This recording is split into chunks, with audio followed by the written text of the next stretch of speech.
Nkulamusizaako yonna gy'osinziira okutulaba ku NTV ne Spark TV. Twamaze dda okugoba ne program mwasize mutya wabula nga tetunaba genda mu maaso. Ngenda kusaasirako mwenna naddala abantu ababeera ku Masiro, ababeera ewa Kaliga, abali e Katwe mu Kinyolo, mu Nkere, bangambye weewalala Bwayise, yonna abatawanyiziddwa enkuba eyatonye olunaku lw'eggulo. Bambeeka nsabe Mukama leero mufune ku musana ate musobole okukamukamu mbeera esobola okubanga ate etambula. Mwenna abali okumpi n'emyala ngenda basaba nti temuteekamu kasasiro kubanga bwe musaamu kasasiro enkuba bwejja amazzi gabeera mangi gabimba ne gamaliriza nga gayingidde mayumba gammwe. Mwabayizimba mu makubo amazzi bwe galina okuyita nammwe mukoze kinene nnyo kubanga yo enkuba oba amazzi kasita gasanga ekkubo lyago nga mwalizimbamu oba nga tegalina we gayita gagenda kutambula nga bwe gasobola mpaka okukakkana nga gali mu mayumba gammwe. So ekyo ndowooza kikwata ku ffe gye tubeera eyo n'okubeera abayonjo okusobola okumalako n'embeera naddala ey'enkuba okwewala endwadde nga kolera naddala mu baana baffe. Yes, olwaleero ngenda kuba nga ate njagaliza abo bonna abazaalibwa olunaku olwaleero nga ngenda kusooka ne Alex Bongole, producer Livewire. Happy birthday my dear wonna woli. Then Mina nawe enkwagaliza birthday ennungi. Nina ne Charlotte nawe webale kubanga wazaalibwa olunaku olwaleero. Kansabe Mukama ate abawe omukisa okulaba ennaku enkya luli neziddako nga muli basanyufu nga mulina amaanyi okusobola okukola ebyo bye mulina okukola. Olunaku olwaleero lwakubiri, olunaku olwokubiri tutunuulira ensonga ezikwatagana n'ebyobulamu era nga terugenda kuba lwa njawulo, still tugenda kuba nga tutunuulira ebyobulamu naye nga nno leero essira tugenda diteeka ku ndwadde ezitambuzibwa obuwuka. Tuwulira ekigambo infectious diseases tugenda okuba nga tutunuulira olwaleero nnyingi nnyo ate nga obuwuka tetubugenda mu supermarket ne tubugula nedda. Sometimes olwokuba tuli bakyafu, olwokuba ebintu bikwata bubi, olwokuba tutabika kino na kino tumaliriza tufunye endwadde ezo. So tugenda okuba nga tutunuulira era nga mu studio zindi ne Dr. Michael Kingi okuva ali mu ddwaliro ekirudduko tugenda okuba nga tutambula naye mwasize mutya. Gabwe nkugambye nti olunaku olwokubiri tugenda kuba nga tutunuulira endwadde ezitambuzibwa obuwuka, endwadde ez'obuwuka, endwadde ezituluma nga ziva ku buwuka. Tugenda kulaba ndwadde ki ezo ezitambuzibwa obuwuka, ndwadde ki ezireetebwa obuwuka, tuyinza kuzeetangira tutya, ate bw'oba ozirina, omwana wo bw'aba azirina, omwami, omukyala, jjajja, ssenga yenna akuli okumpi, tuyinza kuzijjanjaba tutya era biki bye tulina okukola obutabeera bwetyo. Nabagamba nti tosobola kukola kyoyagala nga toli mulamu ate obulamu bwe bugagga. Dr. Michael Kingi, tosanze okulaba leero. Kale nnyabo nange obbasanga oba ombuzeeko oba ndudde okulaba tuludde tubulanganye faidale leero tusinkana akaseera kayiseewoko. Muli muti eyo gye tuli mpozi mwe wano tetulina tabu toyagala. Kakati njagala okulamusaako abantu bonna abali eyo. Omanyi ebintu by'obulamu bikola ekintu ky'amaanyi nnyo ku ngeri omuntu gy'atambuzibwamu mu lunaku, engeri gy'ayita mu lunaku. Bw'oba nga oyagala okumanya ennaku kwe kubeera ng'oli mulwadde.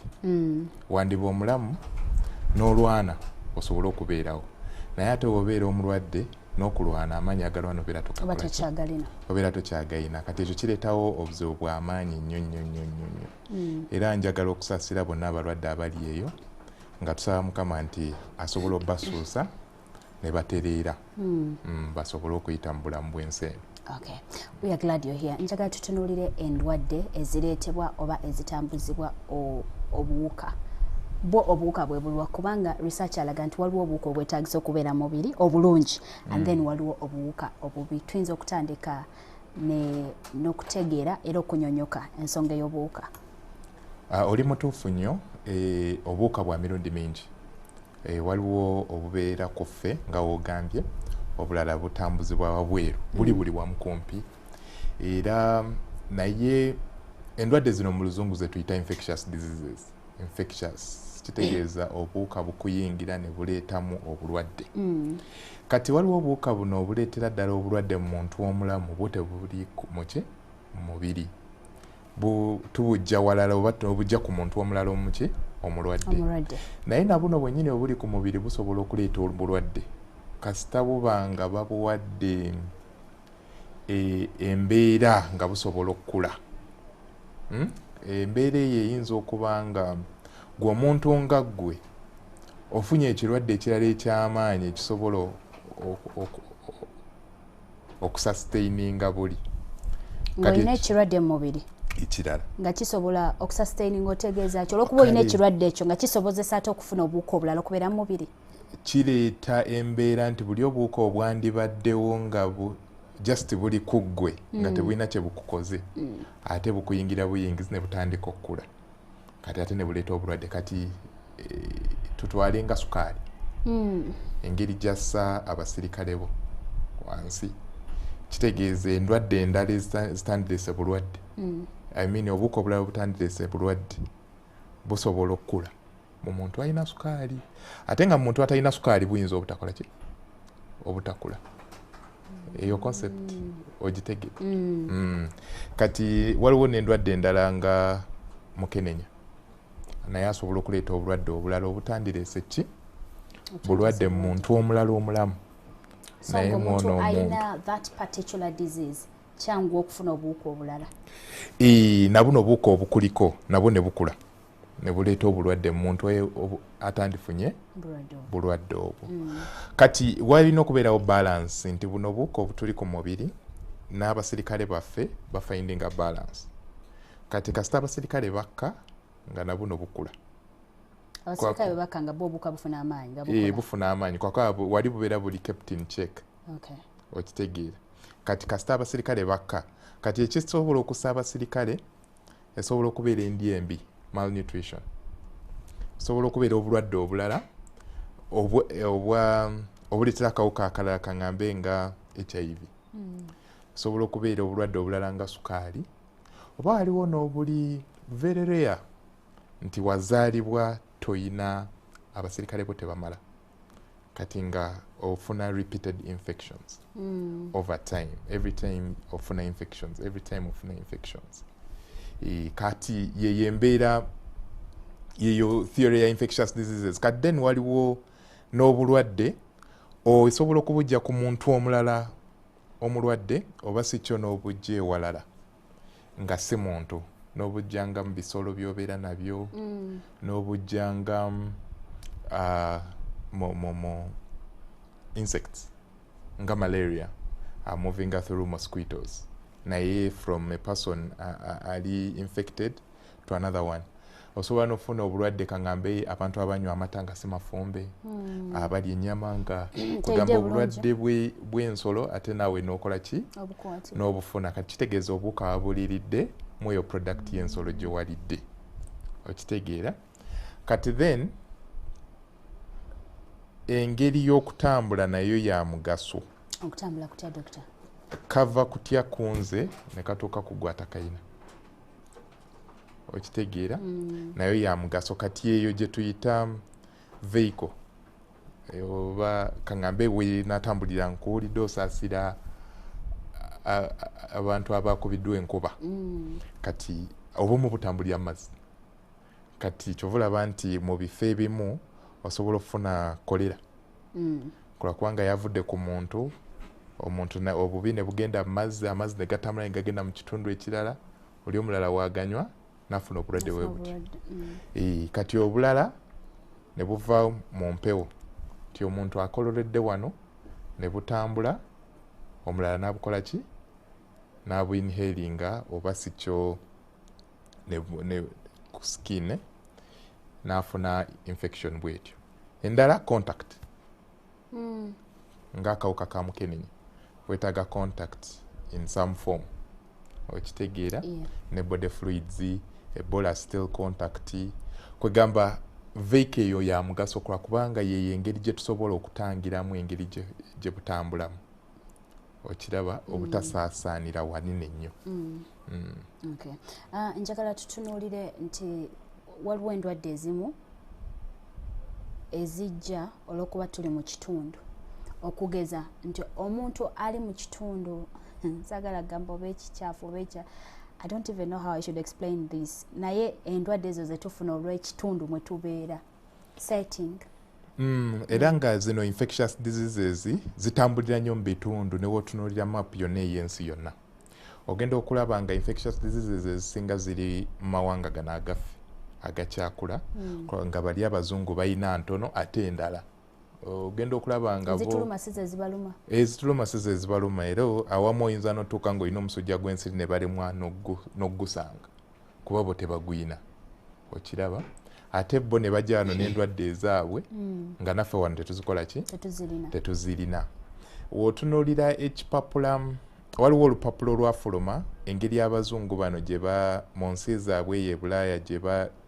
gye batangiramu endwadde zino eza infectious diseases bagenda ozitangira nga tebalina nga nagana amadagala gano ge tukozesa tegannajja nga ne vaccine tezinnajja naye bo kye bakola ba improvinga housing ne ba improvinga education ng'abantu endwadde bazimanyi ne ba improvinga water systems kwegamba endwadde ne zigenda nga zikendeerera ddala era awo okusanga eddagala wekwakola ki wekwazisangira nga zigenda zikendeera naye kati ffe ate byebyo ebizibu bye tuyina water systems tuyina ebizibu by'amazzi tuyina ebizibu bya housing era wotuuka mu bifo ebimu naddala bino bye bayita ebyomugoteko okiraba nga house eri ku house even the way they are constructed ekyo kisobola okuwa environment ennungi endwadde okutambula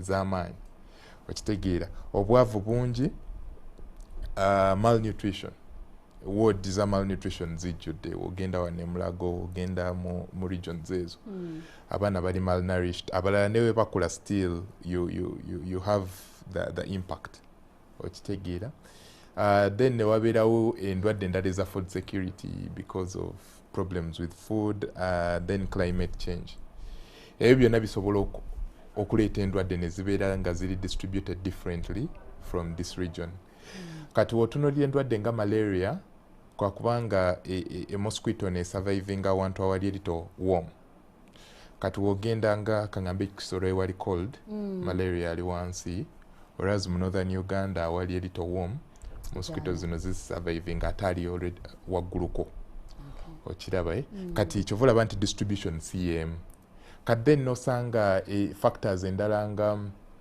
behavior abantu engeri gye beeyisaamu okiraba osanga abantu nga kaŋambe baavu okwetunda kwa waggulu basula mu mugotteko era ogenda okulaba nga HIV ne TB ziri erito haya okusinga mu bantu nga balina ku ssente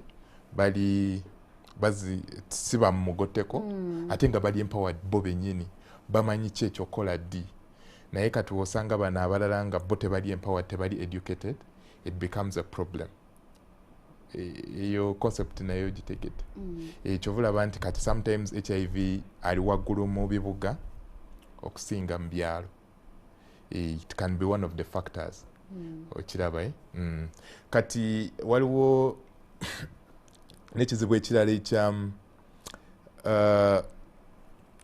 of course okumanya obulwadde ogenda busanga otya kaŋambe nga mu bibuga abantu basobola okugenda ne babasangamu obulwadde bwe buti ate nga mu byalo okugenda ne bakusangamu obulwadde kizibu kubanga n'okusanga omuntu agenda okusangamu obulwadde nakyo kizibu kirala kati n'obeeraawo nga olina disease mu kyalo gye batasobola kujjanjaba bakusanga ate nga mu kibuga bagenda gikola ki kugisanga kati eyo capacity ey'okusanga endwadde okitegeera such that omuntu omujjanjaba kuba gwe bakujjanjaba ng'olina kolera ng'oli bwomu kolera naawona amazzi ne bafuna engeri gye ba quarantining ekyo ekifo kitegeeza tagenda ttambula ate kitegeeza nti buno obulwadde bujja kgenda kuba wobuttamu ono n'otabuleka kutambula bujja kgenda tebujja kukwata muntu omulala naye buli woolemwa okubuwoolinga off mu public health systems zo kitegeeza era ogenda later kusanga abantu bangi abakola ki ababufunye era tebujja baggwamu buli kadde bujja kuba bubatambuliramu we buti kati wotunuulira obulwadde nga TB awona era bamujjanjaba bulungi naawona ng'abadde alabiddwa nga obudde bukyali oba ne waba ng'alabiddwa nga yadde nga tebukyalinywera awona just kwakubanga nti wali obudde buba bugenzeemu ayinza okuba nga akosezza nnyo nga ne wetunamutta oluusi amawugwe bagakosezza nnyo ng'oyinza okufa naye awonera ddala era eddagala gye liri basobola omujjanjaba n'awona nezino endwadde z'owulira zi typhoid zonna ziwona. Dr. Kingi oyogedde ku nsonga eya typhoid and I am really picking interest. Obulwadde buno obwa typhoid omuntu singa tukitegedde nti okay so and so ayina typhoid wonna stage wonna wetumutegeeredde bwe tutandika omujjanjaba how safe abantu abamuli okumpi?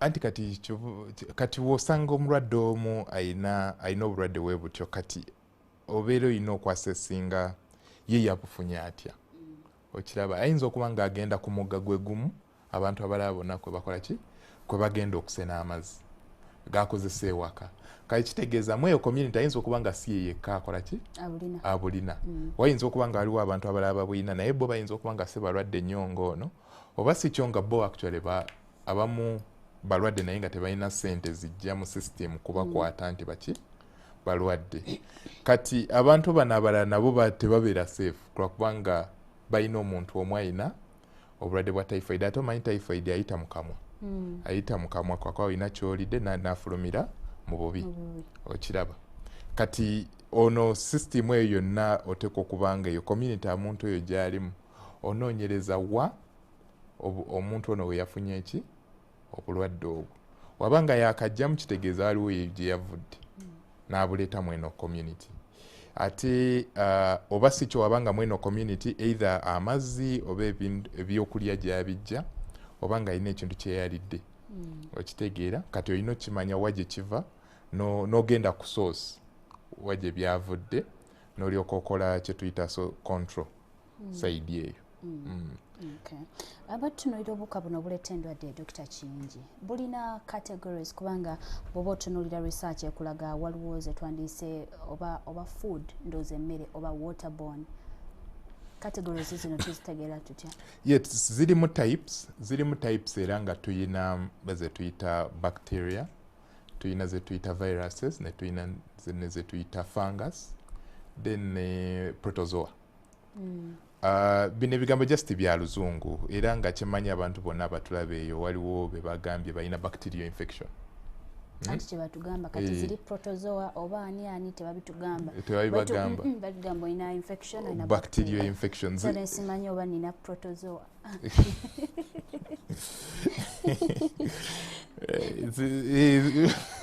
obuwuka buno bwawukana mu ngeri gy'olaba nti just mu structure zaabwo kati babagamba bacterial infections kwakaba bacterial infections ezisinga okuba ennyingi ne viral infections nazo nnyingi. Viruses si nti ziri rare. HIV is a virus. Nakino ekifuba kino ekisookerwako ennyindo. Waliwo enjawulo ya virus ne bacteria? Yes, a big one. Okay. A big difference. Nzogamba virus olinaga omanyi waliwo ebirwadde bye twafuula ebyaffe ekyo kirwadde kyange ayinza okuba nekivirus oba kibacteria kye kati waliwo viruses kati HIV is a virus na buno obulwadde buno obuleeta ekifuba kino usually kisooke most common causes of cough are viruses. Kyovulaba nti osooka n'ofuna flu n'ofuna cough. Flu is also a virus actually. Viruses zino zireeta cancer omumwa gw'abaana viruses nyingi zireeta herpes oba azuulirako omuntu n'abutuka emimwa gino oluusi n'aleeta n'amabwa agaluma wansi herpes simplex viruses zino zireeta kisipi is also a virus. Varicella zoster virus kati viruses nyingi. Kisipi is a virus? Yes, it is a virus. The disease is caused by a virus. Okay. Yes, the disease is caused by a virus. Kisipi is a disease itself? Yes, it is a disease. Bulijjo omanyi kabonero ka kirwadde ekirala? It is, yes, herpes zoster is the disease. Naye kati mu Luganda tukiyita kisipi. Kati all those are viruses. Kati then newabeerawo bacteria zisinga okuba ennyingi zino simanyi zireeta pneumonia typhoid zona bacteria zino zireeta UTI ezo zonna bacteria ezireta skin infections zino n'owulira nga oyina pass mu kaŋŋambe ekizimbe ekyo kirimu amasira ezo zonna bacterial infections. Ekiddukano ebiseera ebisinga it's a bacteria but can also be a virus. It's more viruses are more common in children mu kiddukano. Bacteria zisinga okuba kwegamba ennyingi naye awantu wonna awali pass kaŋŋambe obadde okola ekikolondwa kya yellow. Usually most probably it's a bacteria. Kati so nedde ne wabeerawo protozoa. Protozoa nga malaria.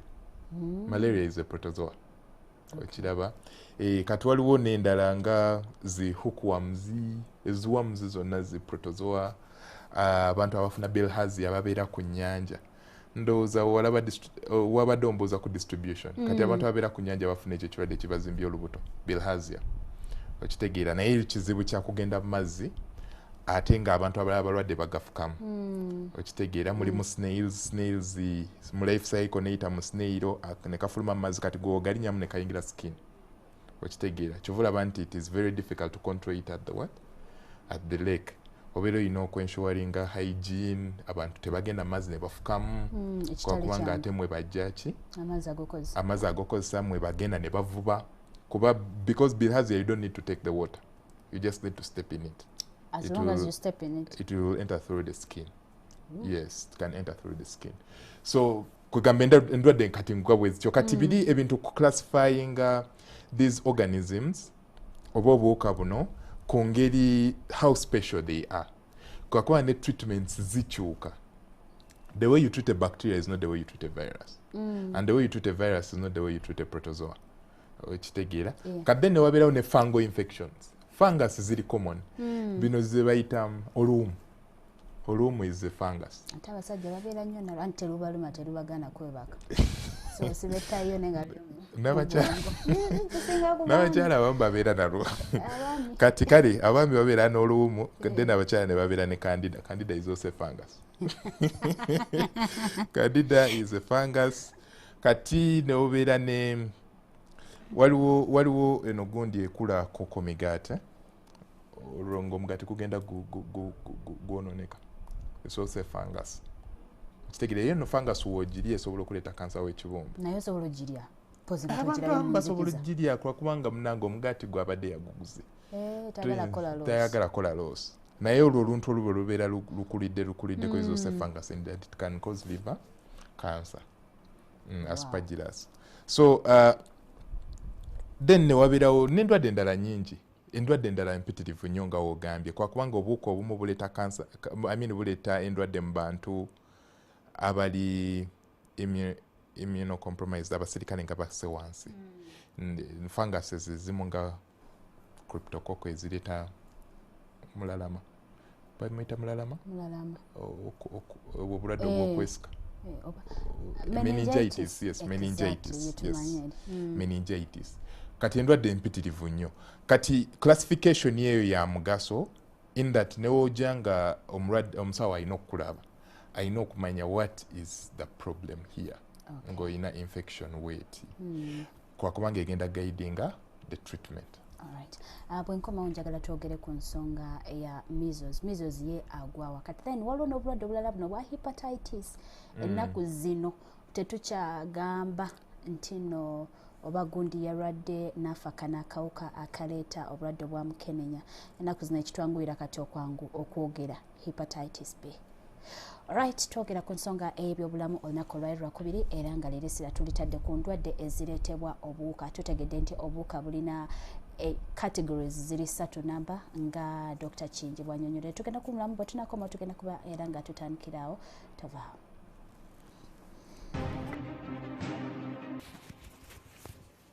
Well, tukomyewo tugenda mu maaso dakiika oba rather ekitundu kyaffe ekisembayo mu ssaawa esooka. Nampa P Faith oba Kamulabye kitalo nnyo ekya Daddy Mukama ate akugumya mukwano osobola okuyita mu kiseera kino ekitali kyangu ekyokufiibwako muzeeyi kitalo nnyo kitalo ddala.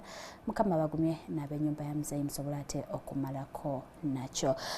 Emilian Tresila webale kuba nti oli mu kulaba program wasiza mutya na buli yenna ali mutugobera ku mikutu gyaffe gya social media ogwa Facebook Facebook Live sako ne YouTube mukola chamanyi nyo. Like I always say, you guys make us #1. The more we get the numbers, the more we become #1. So mwebale nyo mwebale yakatega tako tuli ku byabulamu era nga twogera ku nsonga ekwatagana n'obulwadde obuleetebwa obuuka oba obutambuzibwa obuuka nga mu studios ndine Dr. Michael Kingi okuva wali mu ddwaliro ekirudu. Dr. ngambye bwenkomawo njagala twogere ku nsonga measles agwawa. Measles is a virus. Is virus kati ne namambuluga mumps. Okay, gana kikwata mno. Yes.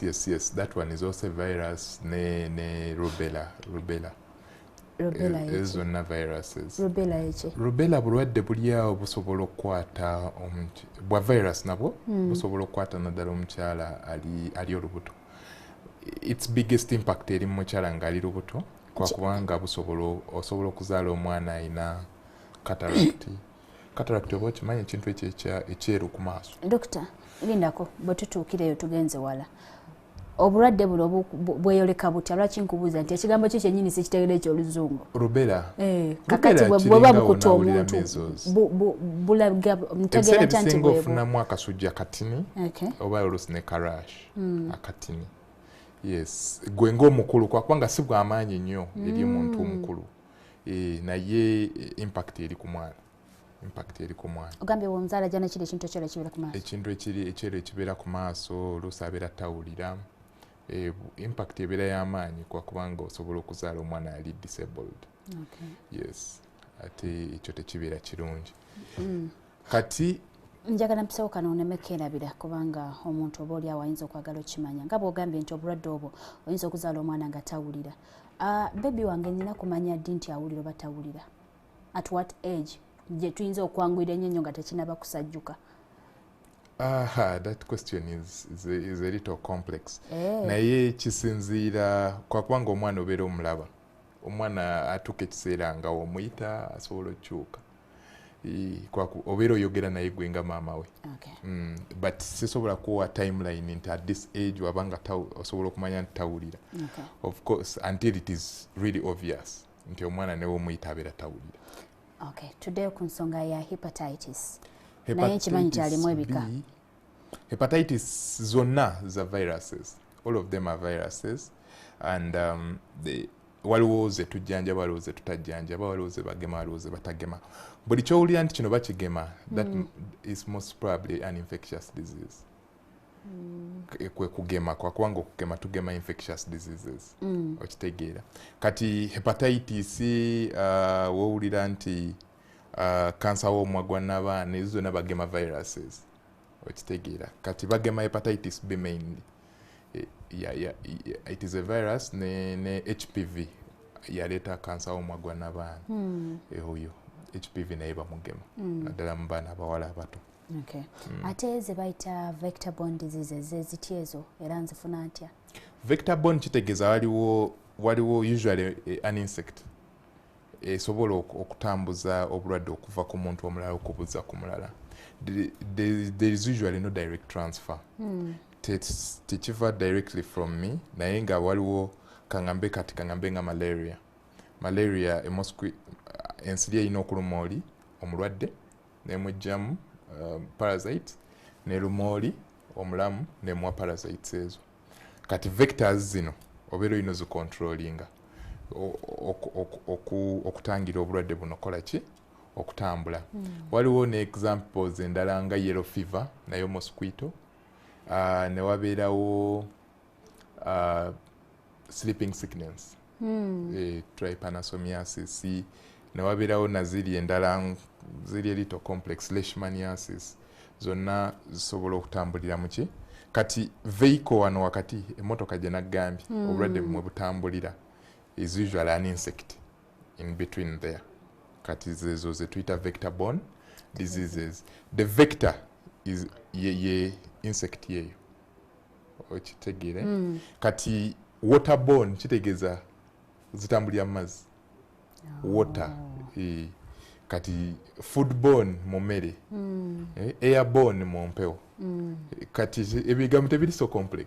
Nga bwe kiri bwe kiri nti waterborne zitambulira mu mazzi okusinga. Kati endwadde nga kolera mazzi typhoid biki zisobola otambulira mu mazzi ne mu mmere okitegeera zishigera zonna zisobola okutambulira ezisinga ezireeta ekiddukano zitusobola otambulira mu mazzi. TB airborne okiraba senyiga wa bulijjo oyo naye ali airborne oli wayasimulira wano osobola omufuna okiraba kati ezo zonna airborne. Kati then ziri endala ezisembayo ze contact naye zo tetwongerako borne just contact nti weetaaga contactinga n'omuntu omulala n'olyoka ofuna obulwadde obwo. Okay. Kati endwadde zino zonna nga bwozi categorize nze era mukuddamu kibuuzo kino ndowooza oyinza okubeesinga ku categories. Muntu ki ali likely okufuna endwadde zino? Usually waliwo endwadde ze tugamba nti zino oyinza ozisanga nnyo mu baami oba ab'emyaka okuva ku gino paka bwe giti oba abakyala bwe bati oba abavubuka. Ekyo ekibuuzo kirungi nnyo kulwakubanga waliwo kye twayogeddeko ekyasoose wa gy'obeera is as important as the disease itself. Kwa kubanga waliwo abantu nga bwe gye babeera ezo endwadde teziriiyo kati awo onoonyereza n'ogamba ye ono obulwadde yabugjeewa. Kati gy'obeera wa mugaso nnyo nnyo nnyo nnyo. Ekyokubiri waliwo endwadde ezimu nga z'abakyala okusinga abakyala okusinga mu baami kaŋŋambe nga zi UTI. Zi UTI zisinga nnyo mu bakyala okusinga mu baami naye nayadde nga nabi basobola ozikola ki okuzifuna. Waliwo endwadde endala nga PID y'abakyala tosobola sanga PID mu baami. Obulwadde buli awo bukulumisa mu ndira muno. Abakyala bangi bagamba endira zibaluma endira zibaluma endira zibaluma. Obwo nabo bwabiki bw'abakyala. TB asingako mu baami okusinga mu bakyala naye era buli omu asobola omufuna. Kati naye eyo distribution kumpi buli omu asobola ofuna buli bulwadde kuba buli kasita obeera ng'olina kano akawuka kasobola okuleeta obwo obulwadde mu muntu oyo. Tutegereganye kasobola okuleeta omulwadde mu muntu oyo. Kati eyo differences si y'amaanyi. Difference usually ebeera mu status ya economic status. Abaavu waliwo endwadde ze bafuna n'abagaga waliwo ze bafuna. Kati mpozi okujjako ng'ono omugagga abeera mu Katanga awo agenda funa endwadde eziruma ffe abasula mu Katanga n'abasula e Kololo endwadde za njawulo.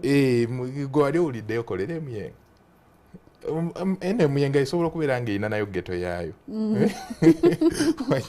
wagyebeera. Kati waawo obeera wa mugaso nnyo nnyo nnyo nnyo nnyo kyova olaba nti kati system gavumenti okuteeka ssente okulongoosa systems ezo kikola kyamaanyi nnyo okutangira zino endwadde ezikola ki ezibeerawo. Then n'emyaka waliwo endwadde ez'abaana nga measles asinga mu baana okusinga mu bakulu okiraba. Ne wabeerawo ono alina obulwadde obulala ekyo nakyo kya mugaso. Wobanga olina kaŋŋamba obulwadde nga kankozese HIV oli ku risk y'amaanyi ofuna TB okusinga ku muntu atalina ki HIV yadde nga naye asobola omufuna asobola ofuna TB naye gwe ate oli ku risk ya wagguluko okufuna TB. Ayinza n'obutaba wa mu kifuba ayinza n'okugenda mu byenda n'agenda ewalala yonna n'agenda mu bwongo n'abeera mu byenda. Waliwo ow'omulubuto waliwo n'agenda ne ku bwongo n'akuwerera ddala meningitis ate nno omubi ddala naye oyo asinga mu baana abali ki HIV positive. Kati okubeera n'obulwadde obulala bwa wansi akawuka kano bwe kasanzeemu nakyo kimatalinga nnyo. Sukaali naye atambulirako nnyo TB kitegeere. Sukaali naye atambulirako ddala TB n'endwadde endala waliwo infections ez'ekigere abo abantu abazimba ekigere nga kisooka nekifuka kya blaaka nekimanyi kitandika okuleeta amasira bintu webityo. Kati abakaŋŋamba abasikoseero bamanyi okufuna infections zamuki z'omu magumba kye tuyita osteomyelitis. Kati omulwadde wa sikoseero abeera ku risiki ya waggulu ofuna ki infections z'amagumba okusinga ono atali waki wasikoseero okiraba obulwadde abanene nnyo bamanyi ofuna joint problems ate joint problems zino wazifuna chronic nga za kiseera kiwanvu naye asobola okufunamu infections mu joints kyetuyita arthritis kati kwegamba endwadde wezityo wezitambula okusinga kati omuntu abadde omulamu nga talina bulwadde bulala naye asobola ofuna buno obuwuka naye usually afuna obuwuka nga bwo bw'amaanyi nnyo nga nebobusanga muntu omulala yenna bujja muleetera obuzibu naye ate obulwadde alina obulwadde obulala wansi nga kaŋambe asangiddwa alina sukaali alina kaŋambe HIV talya bulungi ali malnourished kati ye asobola ofuna endwadde endala nyingi ate nga tezandikozinze disease mu muntu omulala okiraba. Okay, oyogedde ku nsonga eya TB oyinza okunyamba n'ojjawo neno myth kubanga wansi eyo gye tubeera mu zigeto tukkiriza nti buli ayina kali akawuka aka HIV kiringa nti it is a must ayina okuba ne TB. How true is this? That is false. Ekyo si kituufu. Omuntu TB tava mu bbanga si nti HIV amuleeta ava ku muntu mulala ebiseera ebisinga naye waliwo TB wente oyo abantu abanywa amata nga si mafumbe basobola ofuna oyo TB wente kati just kwa kubanga ono omuntu wa HIV ali ku riski ya waggulu ofuna TB era mu balwadde ba HIV TB yasinga okubatta basinga kufa lwa TB naye abeera yafunye TB from another person naye wano nga mu Uganda abantu bangi balina TB nange bebankebera nyinza okuba nga nina TB naawe naye taleeta oli mu Uganda kale kakijjewo kale kadegezezeeko nze nsanga ninaki ka TB naye omubiri gwange gulina wegwakolaki wegwamukwatira kati wofuna HIV chance ebeera ya waggulu nti eyo TB agenda kufuluma kwa kubanga abasirikale bano abamukutte basse olwa HIV azze okitegeera kati muzina ensi eziri mu wansi weddungu Sahara TB wa waggulu nnyo mu bantu yadde nga mulamu yadde nga mulwadde naye taleeta buki bulwadde kati chance ya waggulu nti wofunira HIV already wali oyina TB wo nga mwali omwo munda naye ng'omubiri gwali gwamukwata kati HIV wagenda nafuya omubiri TB naye nakola ki nakula oba si kyo n'omujja ku muntu omulala nakyo kisoboka n'omujja ku muntu omulala naye si nti buli alina HIV alina TB era we tukusanga ne HIV tukunoonyerezaako oba olina TB tulina nnoonyereza naye kyandibadde nti buli alina HIV tumuweerawo eddagala lya TB nenda Dr. Kingi, lwaki endwadde zino ezireetebwa bwe zitambuzibwa obuwuka ziri prone nnyo mu baana? Abaana bato omanyi omwana wazaalibwa abasirikale be defense system zibeera wansi tabeera nga muntu mukulu kwa kubanga wotunulira mu defense systems zino waliwo eyejja ng'ogenda okula ng'ogenda ofuna infection ku infection n'ogenda nga omubiri guzimanyira nga we guteekawo okuziyiza okuddamu ofuna eyo infection kati ono omwana omuto ezo system abeera tanazikola ki tanazifuna kati kyovulaba nti obulwadde bumukola ki bumuyisa bubi ate omwana omuto abeera dependent omutegeera ku nutrition ku maama ebintu ebityo ate nga womanyi society yaffe enjavu osanga maama naye yennyini talina kyakulya amata tegamala kati omwana n'abeera malnourished oba si kyo maama yennyini simusomese tamanyi engeri yakulisa mwana tarecognizinze problemu ngeze okiraba waliwo n'abaana abalala nga balina ebizibu ebyokulya nga babazaala ne birth defects becoming malnourished kati oyo chances okufuna infections zibeera ki zibeera za waggulu naye mu mwana ono omulamu ebiseera ebisinga defense system ebeera ekyali ki wansi kati nga tanakula kukola ki kuteekawo kuziyiza okwo infections butamukwata naye wagenda akula kivulaba nti care ku mwezi gumu mwaka gumu myaka 5 egenda yeeyongera era watuuka ku myaka 5 system nyingi zibeera zikola ki zeetaddewo ngaawo okula kubeera almost assured mpozi okujjako ng'afunye buzibu bulala. Okay. Bwe tutunuulira endwadde zino ezitambuzibwa obuwuka nga bwe tuzirabye nga bw'ozoozinnyonnyola, nsaba otubulire obubonero, signs and symptoms, kwendabira ne manya nti omwana wange nno kino kati kino njagala kibeere kya mirundi ebiri. Dr. Kingi, tusooke tutunuulire obubonero mu baana oba oliawo ne mu bantu abakulu. Oyinza okwesanga nti ekirwadde kimu engeri gye kirabikiramu mu mwana si engeri ate gye kirabikiramu mu mukulu. Obubonero kumpi bwonna bwe bumu, naye ekyenjawulo nti omwana ayinza obutagamba kuba ye tayogera. Kati gwe olina laba mulabe n'omanya nti walayika waliwo ekitali kituufu. Endwadde zino zonna kumpi zireeta omusujja, era yebbesisi y'omusujja ng'olese conditions ntono nnyo ezireeta omusujja nga tewali kawuka. Ezo ntono nnyo naye ezisinga guba musujja. Naye abantu abasinga balowooza omusujja gubeera gwa nsiri. Ogwo just gumu ku byo. Oba ekigambo fever. Fever si malaria. Fever musujja. Fever just musujja, temperature eyo kubeera waggulu.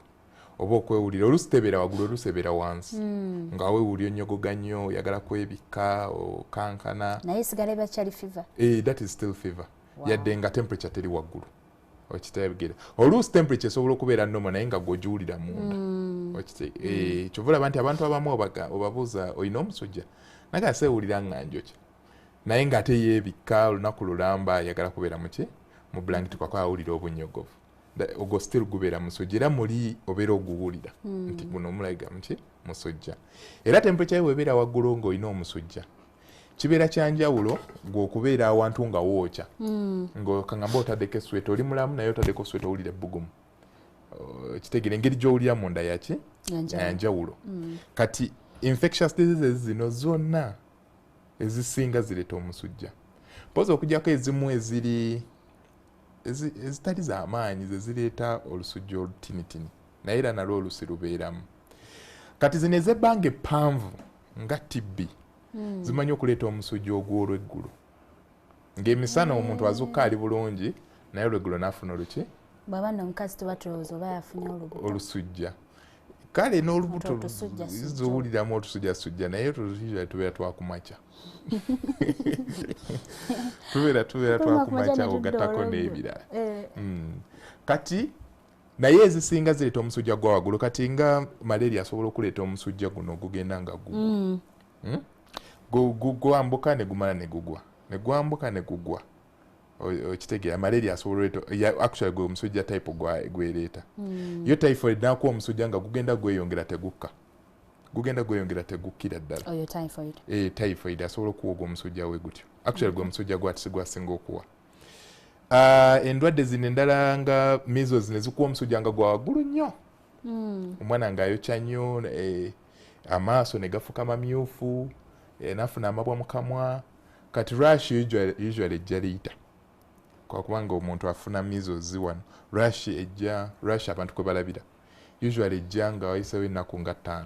Ebiseera ebisinga nga measles yatandika dda. Naye musujja gwa waggulu gwe gusooka mu muntu. Kati feature symptom esooka gubeera musujja. Kati omusujja guno gutegeeza nti kano akawuka ebiseera ebisinga katuuse mu musaayi. We kaba nga tekanatuuka mu musaayi, ekizibu kibeeraawo we kabadde, we kayingiridde ebiseera ebisinga. W'olya emmere nga mulimu typhoid, ogenda sooka funa kiddukano. Kwa kubanga agenze muki? Oba oluusi okusesema. Ofunamu ekiddukano okusesema. Kadde n'omusujja ne gujja nga kagenda kayita mu gundi ne kayingira muki? Mu musaayi. Edda nzijukira nga tuli bato baatugananga okumeketa lumonde nga bagamba oba alina ebiwuka. Ng'era tukkirizibwa mulya only and only nga mufumbe. Nga mufumbe. Osanga baasangamu endwadde naye siri so. Naye ebintu ebisinga ebibisi bimanyi okubeeramu worms, amagi ga worms. Zo worms tezireeta musujja kuba zo teziyingira musaayi ebiseera ebisinga. Zikoma muno mwe zikulira kwa zo zaagala mmereyo gy'olya. Okitaba kati kyovula nti zeekwatira mu byenda. Kati enjawulo ndowooza ogitegedde, w'oyingira mu musaayi musujja. fever ng'eyeeyongera. Kati then ne wabeerawo ezo parts weeyingiridde nga gambye typhoid asobola okuwa ekiddukano, UTI osooka kuwulira ng'ogenda emanju omusulo gukwokya gukuluma, osiibwa, yes, oluusi okusiibwamu ng'oli mu kufuuyisa. Kati awo paati eyo yennyini ebeera n'obuzibu.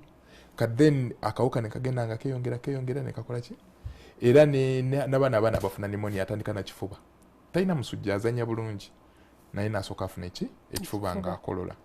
Kati then w'otamujjanjaba n'agenda ng'akola ki? Ng'akawuka ne kava mu mawuggwe ne kayingira mu musaayi n'alyoka afuna temperature ya waggulu. Negenda nga yeeyongera. Infections ez'amaaso asooka n'afuna amasira kaŋŋambe oba ebinyinyi ku makya ne bigenda nga byeyongera then n'alyoka afuna omusujja. Infections z'omu matu nazo ziri common mu baana, n'afuna amatu oluusi ne gavaamu amasira ne gabeera nga gamuluma, then later n'afuna ne meningitis kuko amatu gali ate kino kye tugamba nti amabeere mu matu. Amabeere maki? Mu matu. Simanyi oba wali okiwuliddeko. Amabeere mu matu? Then omwana n'aba ng'ava amasira mu matu. Okuva amasira mu matu si mabeere, gabeera masira. Kitegeeza aliyo obuuka munda omwo. Gabeera masira. Woba ng'olabye amasira mu matu, kitegeeza ago masira. Tewali kirala. Just kwakaba amasira gafaananamu ng'amabeere. Abaana bajja ejja tubeera mu ghetto omwana abeera n'amasira mu matu baba bagamba nti amabeere matu era actually bwe tukiyita. Wegaba masira gabeera masira, kitegeezo yeetaaga bujjanjabi. Omwana omuto yeetaaga kulabwa kuba yeetajja kugamba nti kasaa zino nkolola, ekifuba kinnuma, olina omusujja nakiri. Kati gwe nga maama we usually obeera omanyi oba mwe ababeera naye mubeera mumanyi nti kiwadi kino kikyuse, kati yeetaaga kujjanjabwa. Era n'abasawo b'abaana bamanyi kiki kye bakebera mu mwana okumanya nti kati saa zino alina obuwuka. Naye kyenjagala okugyawo nti omusujja si malaria. Fever is not malaria. Fever is just a symptom mu buwuka bwonna nga ne malaria mwomutwalidde. Nti waliwo ekitali kituufu. Nti waliwo ekitali kituufu nti buno obuwuka buyituuse mu musaayi ebiseera ebisinga, ne weba virus, ne webeera bacteria, ne webeera ki. Okiraba. Kwa kubanga abantu baffe abali eyo bagenda ne bafunamu omusujja nagenda nagulako wate n'amira. Nga tagenze na mudwaliro okebera. Tuvuga nti bagamba genda mu ddwaliro okole ki? Okebere oba oyina ki. Kwakaba ogenda n'okebera nga tolina musujja gwa nsiri. Onoomirako wate mutagenda kola ki? Kuyamba. Kale abamu bafunamu akangubanguba naye amala ennaku bbiri n'addamu n'afuna omusujja ate n'addayo n'amirako wate mu omulala. Okiraba? Kati eyo embeera nedda si ntuufu. Obeera olina genda mu ddwaliro omusawo n'amanya nti kati olina virus, olina bacteria, olina malaria, oba olina ekizibu kirala. Oba olina oluusi yabeesobola okubeera HIV nga yakajja. Asobola okuwa omusujja gwa aleeta omusujja. Asobola okuwa omusujja gwa waggulu weeks nga 3 nga wakamufuna, asobola okuwa omusujja gwa waggulu. Naye usually omusujja gwa HIV gugenda gwokka. Tomanya nti naye yabeera tagenze. Abeera omubiri gubeera gumulwanyisiza nga seemu mu kiseera ekyo. Naye n'agenda nga ataayambuka. Ekizibu kya HIV. Ne hepatitis naye asobola okuwa omusujja gwa waggulu, amaaso ne gafuka ga yellow kubanga ekibumba abeera kikozesezza. Nobeera n'olubuto ne lukola ki? Ne lukuluma. Kati kisinziira ku kawuka nawa gye kagenze. Kuba osanga aba pneumonia ng'alina ekifuba, akolola, assa bubi nga n'ekifuba kimuluma. Nga waabase akangamba ekifuba kikola ki? Kimuluma. Aba meningitis akawuka kabeera kayingidde mu mutwe muno. Yo gwe tuyita meningitis. Usually obuwuka obuyingira mu mutwe bubeera bw'amaanyi. Kwa kubanga omutwe guli protected. Gwina protection y'amaanyi. Naye obuwuka obuyingirayo bubeera bw'amaanyi. Kati buleeta embeera nti buyitawo, bulina gye buva. Busobola okuva mu mawuggwe. Busobola okuva mu infections z'amatu. Okitegeera oba oluusi mu bantu abafunye accident n'afuna skin infection ku ngulu n'eyingira. Naye abo kati oyo asobola okwesika. Afunye meningitis abeera yeesika, tategeera, okitegeere, abeera tategeera, yeesika, alina omusujja gwa waggulu, abeera mulwadde nnyo. Mulwadde nnyo.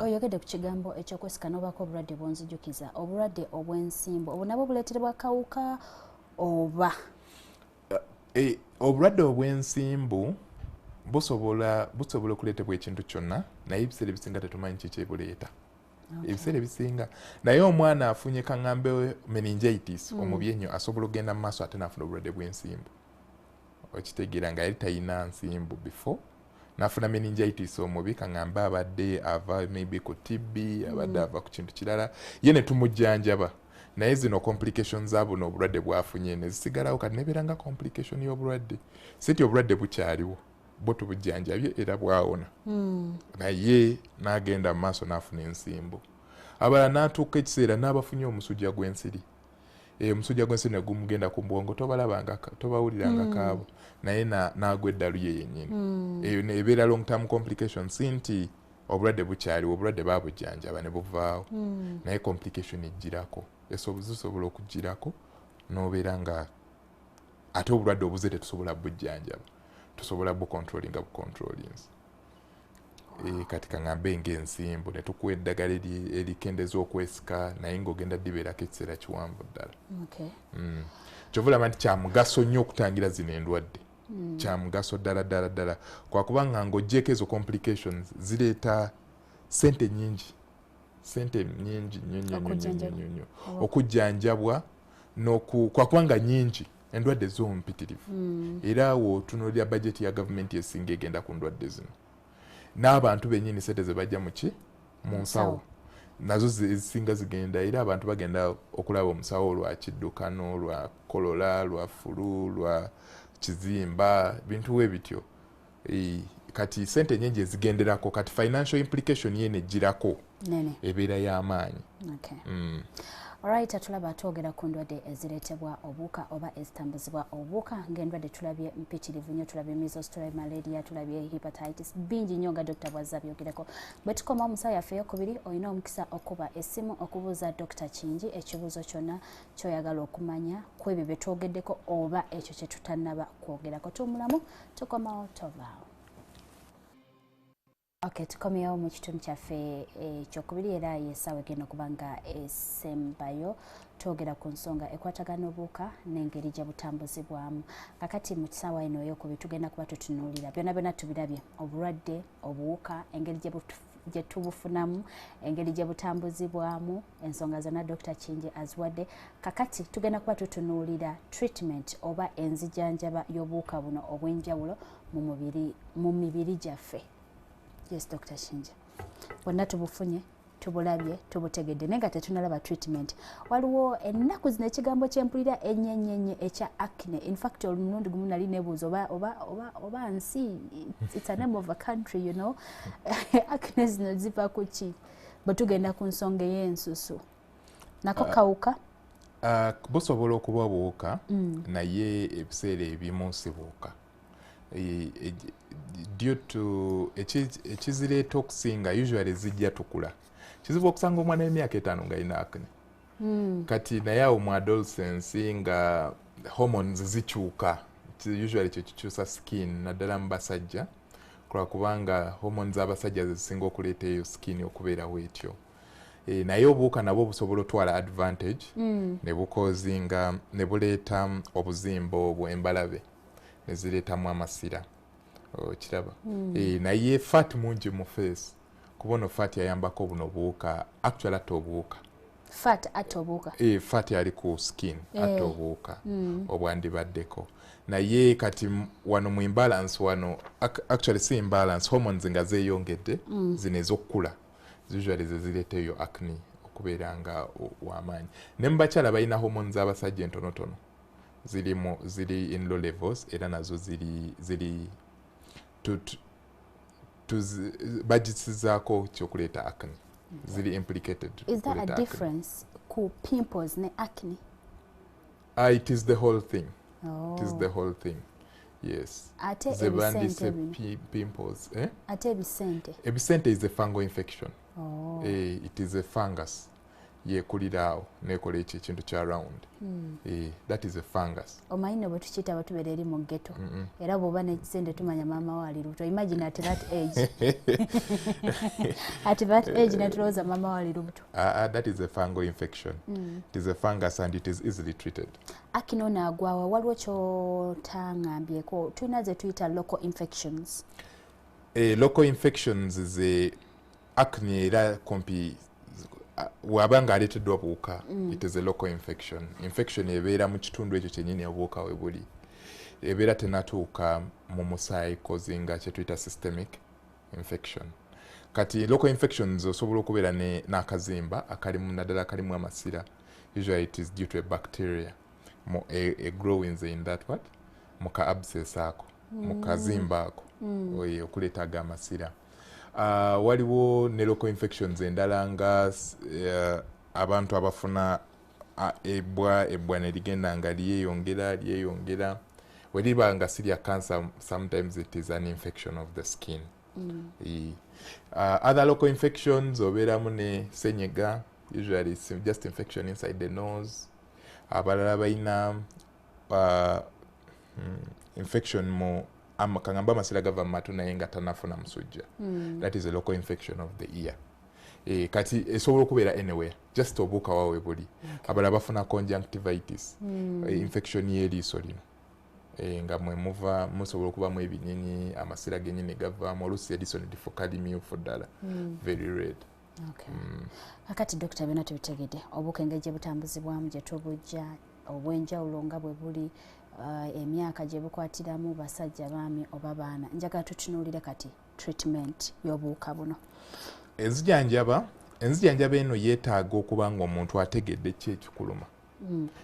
Ebintu ebyokugamba nti omuntu alina bacterial infection nga togambye bacteria ki nkyamu kwakubanga treatment zikyuka for each infection. Ate ne test gye bakozesa okumanya nayo ebeera gye bakozesa bano abasinga bagamba bacterial infections ye test okitegeere kwakubanga test esinga yandibadde ya omuntu alina omusujja kumuggyako omusaayi n'ogutwala mu laabu n'ogukebera gwe gwennyini n'osanga obuwuka buli bwennyini ne babukuza balina engeri gye babukuzeeyo mu laabu naddala bacteria ne bamanya nti ono alina bacteria weeti eyina esobola okuwulira lino eddagala tewulira lino. Eyo test bagikola mu laabu. Kasajja ti omuntu omuwa eryo eddagala lyennyini erikolako eyo ki bacteria gye basanze. Webanga kaŋŋambe tebasanze mu bacteria yo noyinza okugamba maybe virus yekozinga the problem. Then mu bantu abalina endwadde endala kaŋŋambe nga cancer oba ki esobola okubeera fungus nga yetuuse mu musaayi. Fungus tetera tuuka mu musaayi mu muntu omulamu okuggyako entono ennyo. Tetera tuuka mu musaayi. Kati awo okufuna ki ekiruma ono omulwadde kyekisinga okuba ekyomugaso kwakubanga yengeri gy'ogenda okufuna ki treatment. Kati treatment tukozesagana amadagala ga bulijjo gemmanyi. Amoxicillin, ampicillin, azithromycin, cefixime, Peniv, ago gonna ge muwulira abalala bagenda ne bagagula obuguzi, Septrin, ezo zonna amadagala tugayitaga antibiotics.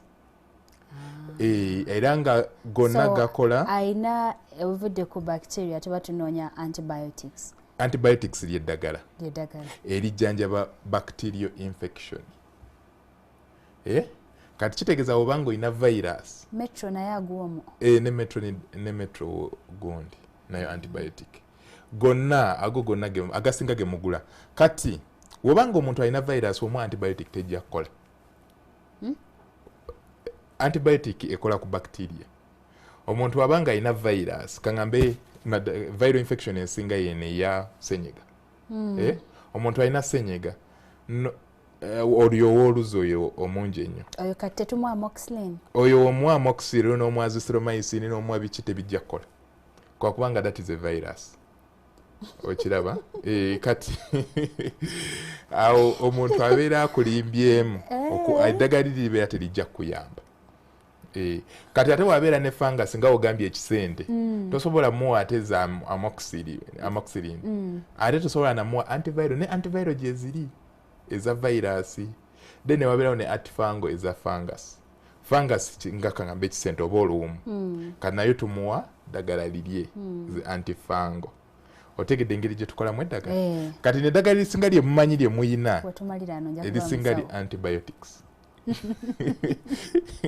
erisinga li antibiotics kati yeyo treatment gye tukozesa era nga kisinziira buuka buva sayidi ki nze okulonda oba ddagala nkozesa amoxicillin oba nkozesa azithromycin oba nkozesa eki naye nga nkakasiza nti eno erabika bacterial infection bacteria yegireeta kati eryo eddagala lyosazeewo okuwa omulwadde obeera olina omulaba olaba oba respondinga waba tarespondinga kitegeeza eddagala liyinza okuba nga terikola ki terikola response eyo tuba tugiraba mu nnaku meka usually mu antibiotics ezisinga mu nnaku bbiri nnaku ssatu omuntu omuwera eddagala ennaku ssatu nga omusujja tegunnakkako ayokya nnyo oluusi agenze yeeyongera okuba obubi abadde agendako n'akola yadde nga alina omusujja kakata kyagenda kukola ebiseera ebisinga kitegeeza eddagala lirabika terikola ki terikola kubanga ekizibu kati ekyensi yonna bwe buuka obutakyawulira ddagala nakyo kibadde ekibuuzo kyange kubanga era lyonna eddagala nga tulirabye antivirus antibiotics antifango anti whatever naye waliwo era lwetuuka nga obuuka buli ne bukola resistance nga tebuwulira ddagala era ekyo kizibu kyamaanyi nnyo indat kati ennaku zino waliyo ne ripooti ezimu nti abantu bafa nga bacteria gy'ayina tewulira ddagala lyonna lye tumanyi nga omuntu bamuwadde eddagala ne bamuwa eddagala ne bamutwala mu ICU ne bamuwa amadagala ne bamuwa amadagala paka lwakola ki lwafa era kizibu kyamaanyi nnyo ate kyamaanyi nnyo mu nsi zino ezaffe kubanga wano ewaffe abantu bonna abali abatulaba edda twakozesanga peniv kati ennaku zino by the way olyozedde okyoge omanyi kati tugamba nti eryo terikyakola and you're wondering what happened lyabanga ddagala kyekizibu twakozesanga peniv ne tukozesa amoxicillin ne tukozesa ampicillin netugenda kati buli wetugenda nga tweyongerako nebbeeyi y'eddagala okweyongera wogenda nga weyongera waggulu nebbeeyi kweyongera ate n'ekirala kitegeeza eddagala ly'amaanyi akawuka kagenze kakyuka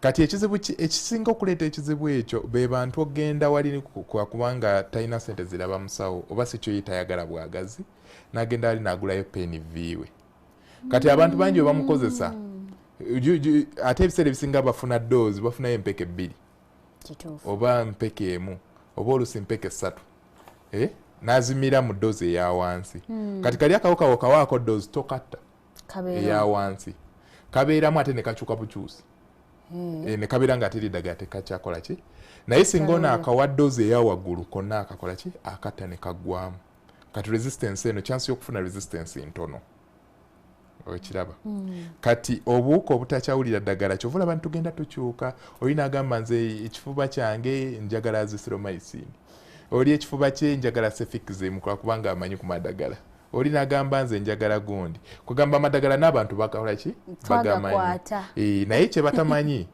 nti wogenda ng'ofuna ago amadagala naddala gaga waggulu era ekiseera kijja tuuka nga eddagala tetukyalikozesa twali tukozesa sipro abantu bagala nnyo sipro twali tukozesa sipro nga ddagala ly'amaanyi nnyo nga lyakatuuka ng'era tewali kawuka omuntu wetumuwa sipro tumanya kiwedde naye kati newoomira kati ate twadda ku ddala levo kyovulaba nti ebintu bigenda bikyuka levo floxacin abalala ne bagenda ne ku oxyfloxacin okiraba kati resistance ene yeegundi kizibu kyamaanyi nnyo mu nsi yonna era nga n'ekibiina ky'amawanga amagatte eky'ebyobulamu kitaddewo sente nnyingi mu kulwanyisa ekizibu kya resistance naye abantu baffe balina okusomesebwa nti olina okugenda ew'omusawo n'akuprescribingira eddagala ettuufu ate mu doozi eyeegasa kubanga lino eddagala ffe lye tuwandiika tulijja ku research okiraba tulijja ku research kati mu doozi entuufu naye ate n'ekirala ekyo ekizibu nkirabye ekyabalwadde okugenda mu drug shop ne yeegulira eddagala. Anti kubanga bwe najja luli ne mumpa eryo so kati kyetaaga kuyita mu layini ate nsasulire doctors fee ate consultation nga mmanyi nti n'eddagala lya 15,000. Omanyi nti n'eddagala liyinza okuba lya nusu kasaavu nga consultation ya 3.5. Anti era kyekisasuza abasawo. Anti olwo nditegedde. Kyekisasuza abasawo. Omusawo olina omusasula kubanga yagenda okuzuula ki ekikola ki ekikuluma. Kyekyo kyokka ekimusasuza. Nsasula 3.5. Osasula eddagala lya kasanvu ku counter. Anti kubanga eddagala lisobola okubeera erya kasanvu ku counter naye olitwala ng'olina sukaali ng'obadde omanyi olina ki just kino kifuba kya bulijjo. Oyinza okuba ng'olina sukaali kati n'ogenda n'olimira era mu myezi 2 n'okomawo n'ogula eddagala erya lya kasanvu n'omala emyaka paka lwe kutemako okugulu ng'oli mu kasanvu ogenda okola ki ogula eddagala bw'otyo. Obeera olina osasula omusawo okola kubanga ye kyekyamukola ki kyekyamutwala mu ssomero egy'emyaka gyonna. Kati abantu balina okumanya nti mu nsi ezaakula antibiotics tomala gazijjayo nga tolina bbaluwa yaki ya musawo naye ffe wano tugenda bugenzi ne tukola ki ne tugulagana amadagala. Ekirala companies ezimu zireeta eddagala eriri substandard, ezo report tuziwulidde era nga ezo nazo zireeta ekizibu ky'amaanyi kwakubanga omuntu omuwa eddagala ng'omanyi omuwa mu doozi ntuufu ate nga kampani eddagala lya kampuni eyo kugamba eddagala kale baalicupula. Kakati bekikwatako lwaki tebatuyamba? Awo sijja boogerera kwakubanga simanyi basinzira okutulwaza abo. Naye n'ekyo nakyo kizibu kirala. Ekizibu ekirala ekyokusatu bwe butamanya ani atudde mu ntebe y'omusawo kuba n'ekyo nakyo kya mugaso. Omulwadde ayinza okugamba kale kangende ndaba omusawo. Abamu ne consultation ya 10,000 kumba atudde mu ntebe y'omusawo si musawo ye agamba ezo ulcers kankuwe lino n'amuwa naga nedde ezo gundi kwegamba abantu bazze nga boogera ebigambo bingi abamu nno ne batuuka n'okweranga ku TV naye ng'entebe gye bali mu siyaki si be balina ogituulamu. Awo tosobola kinenyeza muki mulwadde. Naye waliwo system of course tulina council eturegisteringa yetuwa olukusa okulaba abalwadde okusobola okuprotectinga abalwadde. Manange Dr. Kingi ffe tukyali mabega kizibu omuntu okujja mu ddwaliro n'asaba tugiyita license nemanya nti yeggwe kasitanda bayambadde ganduula enjeru ne buno obuntu manya ndi watuufu. Anti kati kyova olaba nti kikukakatako ggwe ng'omusawo okuteeka license yo ku kisenge kwakubanga senti buli muntu agenda kujja kusaba license.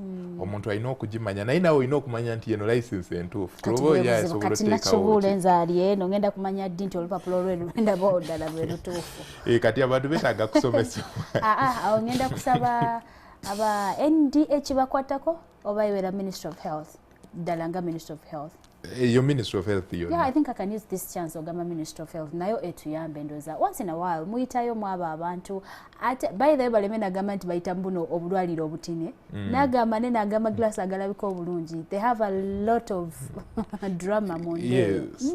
Kati ebizibu byonna ng'obiraba bye bireetedde resistance okola ki okweyongera negenda nga yeeyongera n'ekirala obutasanga kawuka kennyini tujjanjaba nnyo nga tetuyina evidence nti kyetujjanjaba ddala kyekino nayina omulwadde ensamba waliwo ekintu kyebayita passwab ng'olwo tumaze eddagala bamuwadde eddagala bamuwadde kino nga kiganye ne mpulira dokita omu ng'akozesa ekyo ekigambo ekya passwab kati ne mbuuza olwo nti twagala kumanya ddala kawuka ki lwaki kaganye eddagala. Naye ekyo ekintu kirina kukolebwa ku buli mulwadde. Wano tulina eddagala lye tubawa okusooka naye obeera olina omuggyako sample eyo swab just sample obeera olina omuggyako sample either n'omuggyako omusaayi n'omuggyako amasira n'omuggyako ekikolondolwa n'okitwala mu laboratory ne bakikebera ne bagamba nti akawuka ke kano era kawulira eddagala weeriti okiraba results ezo we zijja n'okyusa eddagala n'omuwalira eddagala lye bakeberedde mu laabu. Naye sisitimu eyo yeetaaga laabu nga za wagguluko ze tutalina nnyo ziri mu bifo bimu na bimu kati kitegeeza ssente nnyingi ezirina okuteekebwamu naye ate obala ssente ze batadde mu kugula eddagala kwakubanga buli we nkuwa eddagala kaŋambe nkola mu gavumenti nenkwata eddagala nenkuwa naye nga kyenzijjanjaba sina kitegeera kubanga oli mugamba tolina ssente ziteekawo laabu esobola okugira ogenda okulaba nga wobala amalwaliro amangi esente zebatadde mu ddagala mpitirivu okitegere ate wokibalira emyaka emingi ogenda okulaba nga mpitirivu ate wewayitayo emyaka 3 ng'eddagala lyewakozesanga kati terikyakola olina okugula eddala eryebbeeyiko okola ki okujjanjaba omuntu y'omu alina akawuka kumpi keekamu naye jasukwa kubanga akawuka kakyuse. Waliwo incidence ey'omuntu njiwulidde nnyo bantu nakeera ku macanga azimbye oba katugeze feesi oba omubiri obwo nabwo bubeera buwuka virus oba bacteria. Okuzimba ebiseera ebisinga naddala okw'okumakya ng'ozimbye feesi ekizibu ekisinga kibeera kya nsigo. Ziyinza okuba nga obuwuka bwayingira ensigo naye endwadde z'ensigo nnyingi. Okuzimba okusinga okw'okumakya kubeera kwa nsigo oba oluusi obulwadde bubeera bwaki bwa mutima naye obuwuka si nnyo. Waliwo n'ensonga eya yogurt okuweebwa yogurt oba okunywa yogurt bikwataganira wa nga treatment ku nsonga y'obuwuka obwo obutambuza endwadde. Ati twayogedde wali ku buwuka obusangibwa ku mubiri kirowoozebwa nti eno yogurt alina obuwuka buno obuwuka obusangibwa ku mubiri buyamba okugyawo buli obuwuka obuleeta endwadde omugaso gwabwo buyambira ddala okugyawo endwadde ziri okulwanyisa buli obuwuka obuleeta endwadde kati eringa mu natural system kiraba kati kirowoozebwa nti ono yogurt asobola okwongeza ku buwuka obw'omuki obw'omu lubuto obwo obulungi amaanyi sajja tubulwanyisa buli obuwuka obulala obubi nga obwa typhoid obutaleeta ki ndwadde. Ono yogurt aliko ekika oba yenna as long as yogurt nywa bunywa anti yogurt engeri gye bamukola bamufamentinga kirowoozebwa nti buwuka bwe bumufamentinga yenna kumpi zino just flavors zebongeramu naye basis yemu omukolera mata. Njagala katwogere ku nsonga eya vaccination kubanga ekyo nakyo kinene nnyo ate kirambulukufu nnyo. Ojja kwesanga nti bwe mba nina gye ndaga waliwo ne wetutakkirizibwa na kutuuka olw'okuba sinaba kufuna that particular vaccine. Okuleeta okugema oba vaccination y'engeri emu ku z'amaanyi ezitangidde endwadde zino ez'obuwuka.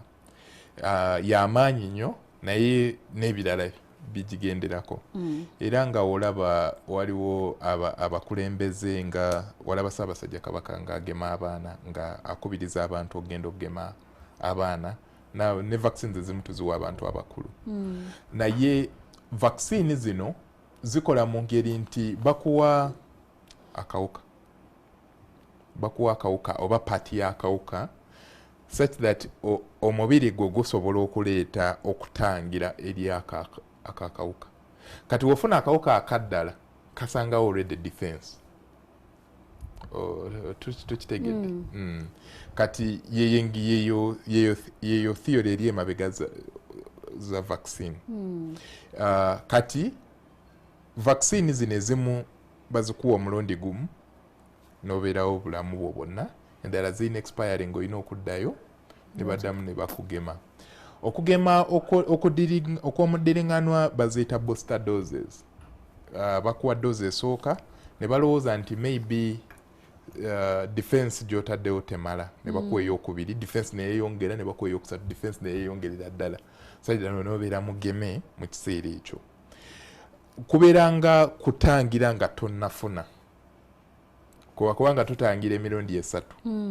Tutangira ng'omuntu tannafuna ne tutangira ng'omuntu yakafuna naye nga twagala controllinga twagala mujjanjaba nga bukyali tucontrollinge spread naye yennyini tusobole omuwonya noono afunye naye newabanga ne tumudde kati kaŋŋambe ng'akawuka okutangira nga tonnafuna yeyo vaccine zezo vaccines ezisinga awo wezikolera actually zonna kumpi wezikolera okutangira ng'omuntu tanakola ki tanafuna era omwana wazaalibwa netumuwerawo BCG netumuwerawo BCG si nti omwana oyo yafunye TB naye twagala mutangira nga tanafuna ki kakati Dr. Kingi olese ekintu ekirungi bw'ogamba nti tuba tutangira atanafuna ne tumukuba part of the kawuka so that kano bwe kajja waliwo kali kakati incidence eya vaccinations eziri fake ki kye baba batadde mu mubiri olwo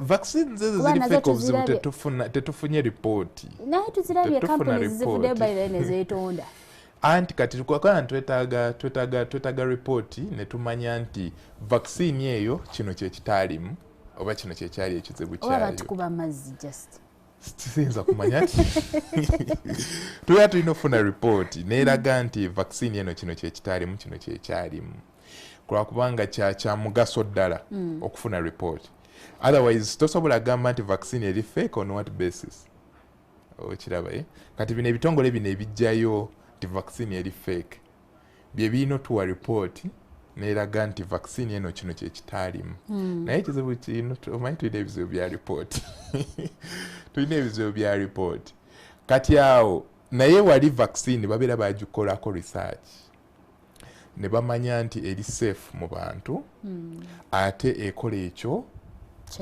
kyeyina okukola kubanga waliwo vaccine esobola okukola ekyo kyeyina okukola naye nga teri safe so gwe musujja abaana baffe gwe bafuna nga bamaze okubakuba empiso zino anti kati waliwo obuside effect obutonotono kati nga omusujja nga gugenda munaku 2 nga tegulina buzibu bw'amaanyi bwe gugenda kuleeta okitegeera kati that is just a small side effect okiraba ekyo tekigaana genda mwana mukola ki mugema naye ate kati wayinza okuba nga waliwo obuzibu kaŋŋambe eri naye ebyo usually babidetecting eri mu research nga vaccine ogikuba omuntu kaŋŋambe eri naafuna obulwadde obw'amaanyi kaŋŋambe nga meningitis oyo vaccine teri safe mu bantu naye just omusujja nga ogenda naggwa panado gukke then after maybe one day nga gugenze that is just a small side effect abamu bafunawo karash katini ku skin awe bakubye vaccine abalala of course empisa eruma those are a few side effects naye safety profile vaccine ebeera yagiyita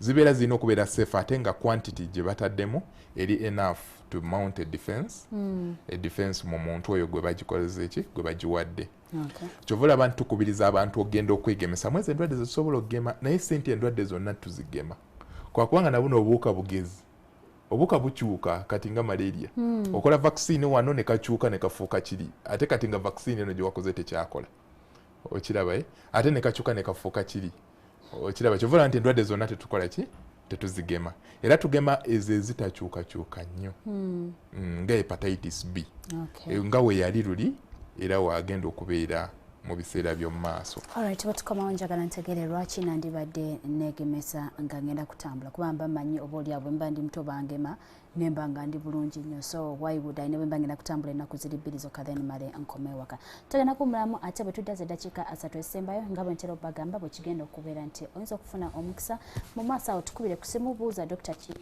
oba oli akyagala okumanya ku nsonga ekwatagana n'ebyobulamu n'ebyo bye twogeddeko. Well, tukomyewo mu kitundu kyaffe ekigenda okuba nga kisembayo. Our lines are open. Producer ajja kubaterako essimu eyo for the first time bw'oba togirabangako ojja kubanga okuba ng'obuuza ekibuuzo kyonna ekikwatagana n'ensonga ze tubadde twogerako. Tuli ku nsonga ekwatagana n'endwadde ezitambuzibwa oba ezireetebwa obulwadde. Lwaki za bulabe, ngeri ki gye tuyinza okuba nga tuzeewalamu era ki kye twetaaga okukola okusigala nga tuli balamu. Alex Mhalo. Hello. Hello. Hello. Hello nyabo. Mwebale kuweereza. Kale mkwana webale kulewa TV. Njagala kumanya ku nzijanjaba y'ebsaiti kubanga bangamba nalina ndi lubuto in 2017. Bagamba oli mulwadde waki? Hepatitis B. Nasifuna buzibu bwonna sirabako oba sayini bakiki kati njagala kumanya Dr. Ntanga azzeemu okufa ekyo. Obujanjabi bwabyo oba should I get worried or not? Okay, okay mkwano. Tuyanziza nnyo tuyanzege. Our lines are open. Osobola okuba n'obuuza Dr. Michael Kingi okuva mu ddwaliro ly'Ekiruddu ekibuuzo kyonna kyonna ekikwatagana n'ebyobulamu. Alex Mhalo. Webale kuweereza. Kale nyabo. Ono Mama Moze Bunnamwayo. Nga nsajja okuwuliza Mama Moze. Hello. Okay, Mama Moze ebunamwaya bwotyo bwogenze sitegedde kibuuzo kyo, but you still have a chance to call back tumanye kikyobuuza Dr. Michael. Hello. Hello. Sebo.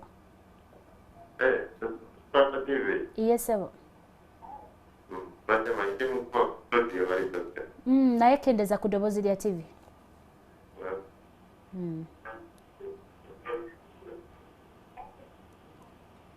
Hello. Ngate kwa doctor. Iye. Omutima obulwadde bw'omutima buli butakwa kati essaawa eno dakika ssaawa ng'emu mabega. Nsitudde nga kibaddemu kiro nga abiri. Naye omutima ndi wansi emirembe gyempedde okudewose gusira kumugiro sipedi esiketta waggulu. Problemu kyeyera obujjanjabifanira kusobola. Okay. Tuyanziza wekomere ku Spark TV. Yes, omusawo agenda kubanga akuddamu. Alex Muhala. Hello. Hello. Kale mukwano. Ono Mumbejja Ndagire ndikamu wa mukwano. Ye Ndagire. Ekibuuzo kyo Mumbejja Ndagire. Okay, Emma batuweyo essimu emu Dr. asobole okuddamu ebibuuzo byonna omulundi gumu. Alex, hello.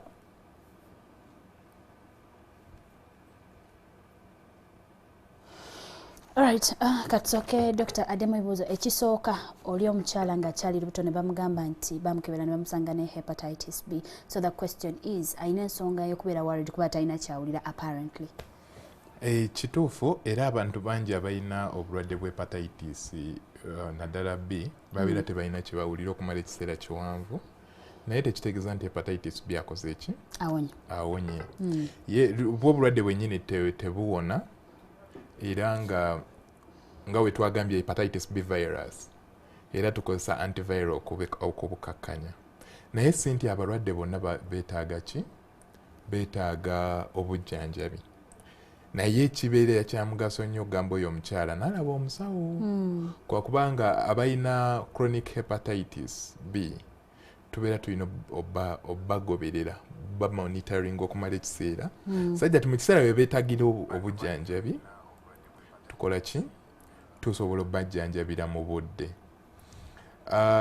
Omulala yabadde agamba omutima gumukuba kumu ekyo kiva ku ki? Siyinza gamba ki kwe kiva kwakubanga mbeera simulabye, naye ebintu ebireeta omutima okubwa bingi. Ebiseera ebisinga obeera tolina musaayi gumala, kagamba olina ebiwuka mu lubuto ebiri mu kulya okubulidinga okwo. Oyinza okubeera omulwadde w'omutima. Kisinziira kati ye yennyini yeetaaga kulabwa n'amanya nti talina anemia oba talina bulwadde bwa mutima oba talina bulwadde bwa misuwa nga pressure. Naye nga doctor kwekyo eky'omutima gwo gwennyini okuba speed nga kwagambye, is that reason to get worried? Wekiba nga kijja buzikwa kubanga kya bulijjo omuntu wakkangoosa omutima gukuba. Abadde alina kyasitudde ekizitowa. Wabanga alina kyasitudde ekizitowa kisinziira yali akisituddeko, abadde akisitula bulijjo okiraba. Naye singa abadde akisitula bulijjo nga kati abadde talina buzibu naye kati n'akisitula n'afuna obuzibu, osanga wayinza okubaawo obuzibu. Alright, number Ramona agambye nti don't wait to be sick to go for medical checkups, make regular full body medical checkups. Ono n'agamba nti afuna okusiibwa omubiri, ekyo kiba kitegeeza ki doctor? Okusiibwa omubiri ebiseera ebisinga kibeera allergy. Sibuuka, si virus, si bacteria. Sibuuka, nedda just reaction ya mubiri eri ekintu ekirala. Naye ebintu ebirala bisobola kireeta, naye ebiseera ebisinga ebeera allergy. Okay. Waliwo ensonga ey'okuluma amagumba, virus oba bacteria? Amagumba gonna nga gakuluma. Ndoza obaza tutajjayo nti kizibu amagumba anti bones zino kizibu okubeera ng'olina infection nga amagumba gonna gali infected. Eyo infection usually infection egenda mu gumba part emu oba awaddako awo okiraba kati amagumba gasobola okuluma mu ndwadde endala nyingi naddala endwadde za kansa ow'omusaayi alumisa ddala amagumba endwadde nga kagambe toyina vitamin D amala toyina calcium amala endwadde nga oli lubuto mukyala okiraba kati ezo zonna zisobola okuleeta endwadde zaki z'amagumba abakyala abalekedde ogenda mu nsonga oba eddagala lyoliko ebyo byonna bisobola olumya amagumba. Okay. Waliwo wano agambye worms, Violet Nagudi agambye nti worms. Kati dokita njagala kubuuza ekibuuzo ekikwatagana ku worms engeri omuntu gy'ayinza okuzeewalamu. Worms ziva mu kulya zonna ezisinga ziva mu kulya ebintu ebirimu amagi ga worms zino era nga omuntu usually zibeera mu baana kubanga abaana bagenda ne balyalya ebintu bingi ebiri contaminated naye mu bakulu abasinga tebalina zino worms kubanga emmere yaabwe banfumbe bali a little more clean kiraba naye okweddiwaaminga worms zisinga zifa ng'oziwadde erinekerenda libawa mu kuddiwaaminga oba n'amakerenda amalala zisinga zifa. How often should I deworm ng'omuntu omukulu and then ne omuto? Guidelines usually z'abaana kwako abantu abakulu batono nnyo abalina worms zino abantu abakulu abasinga tebalina worms mpozi okujjako ng'ono really ayina obuzibu kaŋŋambe mu kufuna ebyokulya oluusi abijja kasasiro balina gy'abijja ewalala naye ng'emmere ogifumba bulungi n'ejja biki abantu abasinga tebalina worms abakulu. Okay.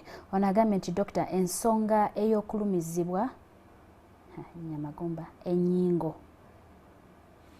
Okulumizibwa ennyingo okulumizibwa ennyingo kisoboka okuva ku bintu bingi kisinziira ku nnyingo ki nnyingo ennene nnyingo entono zonna oba ezimu ku zo kuba ennyingo emu eyinza okubeera infection ng'ezimbye ekuluma ennyingo zino entono endwadde ezisinga za immune system ebeera sibuuka immune system ebeera y'amaanyi nnyo kwegamba ng'ereeta obuzibu ate awatali buki buuka naddala zino ennyingo zino entono oluusi ne zibeera na deformed n'ez'ekigere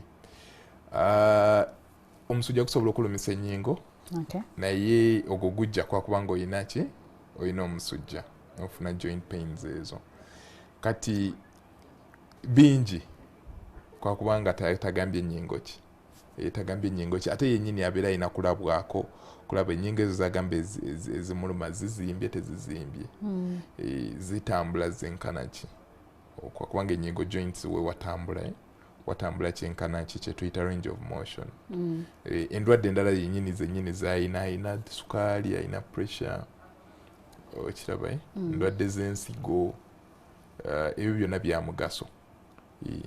Okay. Kiki nina okukola okwewala bacterial infections?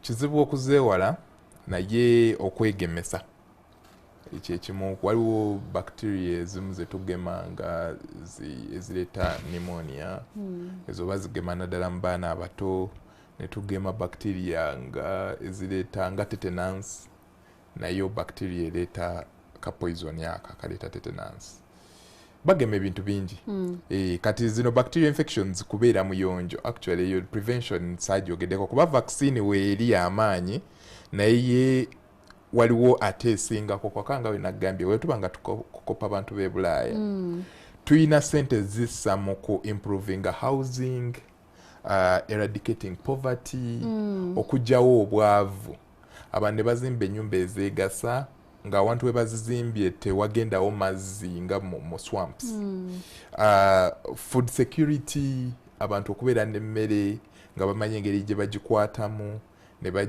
preparinga bulungi ne bagirya then practices endala eziri targeted to disease for example safe sex practices okusula mu katimba k'ensiri okugyawo ebikebe obuyonjo bacterial infections ezisinga za buyonjo obuyonjo omuntu wova mu manju olina okunaaba mu ngalo ebyo byonna we babigamba abantu babitwala ng'ebyokubalaata ebiseera ebisinga naye ezo infections nyingi nnyo zetukola ki zetubeera tutangira naddala zino ezireeta ekiddukano. Then kati omugoteko omungi guleeta zino infections eziyita muki mu mpewo airborne. TB ne measles ziyita mu airborne ogwo omugoteko omungi. Omwana wabanga alina measles talina kutula mu class nabaki nabanne kubanga agenda bba waki measles. Kati eyo crowding, kati ebyo byonna ebintu birina kubeera structured that way okusinga okuteeka ssente mu kujjanjaba, kubanga okujjanjaba tetusobola kubeera successful.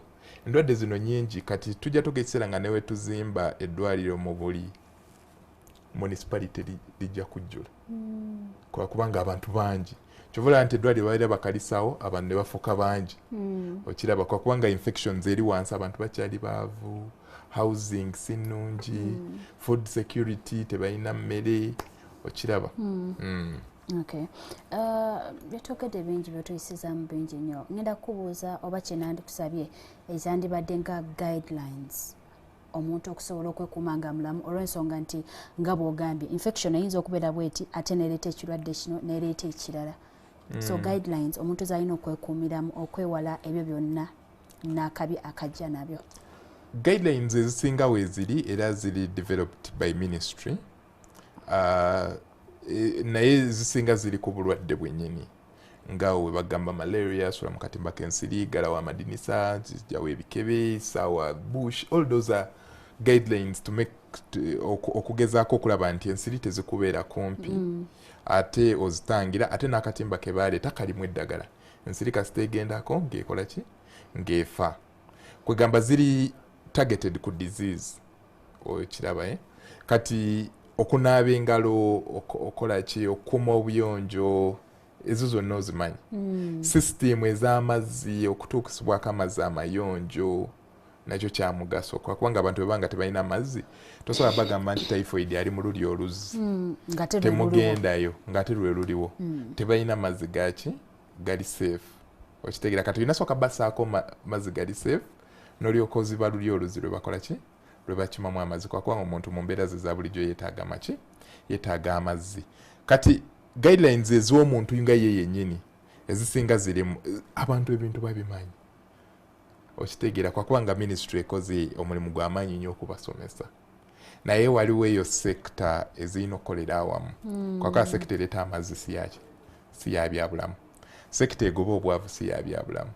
Eyo sekita okukolera awamu okugoba endwadde omulundi gumu zino ezoki ez'obuwuka. Abantu batuusako amazzi kolera ajja kubeera mutono kubanga balina amazzi amayonjo kubanga balina amazzi amayonjo naye yadde ngera basobola okugafuna obanga tobasomeseza ate nobawa amazzi kuba ojja bbawa amazzi still emyala giri awo biki okiraba kati okubasomesa kyemmanyi mu Uganda bakoze bulungi nnyo okusomesa abantu era abatabikola mpozi kulajjagaliramu akatono.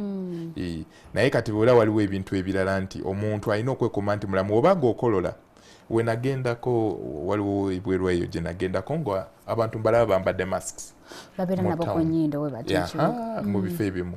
Kati oyo omuntu abeera akolola nga tayagala kuwa bantu balala kati nga ggwe obeera okitegedde nti saawa zino nina ekifuba nkolola mu sneezing nendekako mask sajja ti abantu abalala sibakola ki sibakwasa nange ne banzijanjaba nempona naye omuntu nogenda n'oyasamulira mu taxi abantu bonna ne bakola ki ne bafuna gwe nawe tukujjanjaba kati waliwo abantu abalala 10 n'abana abalwadde ate bwe batuuka mu paaka bonna ne badistributinga mu taxi endala kati bonna ne bakola ki n'atwala kati olaba engeri gye butambula amangu so nga singa omuntu ono abadde asomesezebwa nti osobola okweteekako masiki gwe kennyini n'ogenda ne wejjanjaba okiraba wobanga ogenda mu bantu masiki n'obeera nayo so that endwadde zino tezikola ki tezitambula okiraba waliwo eyo extra step nayo gye tulina okola ki okugendamu okuteekinga so that abantu balimu careful.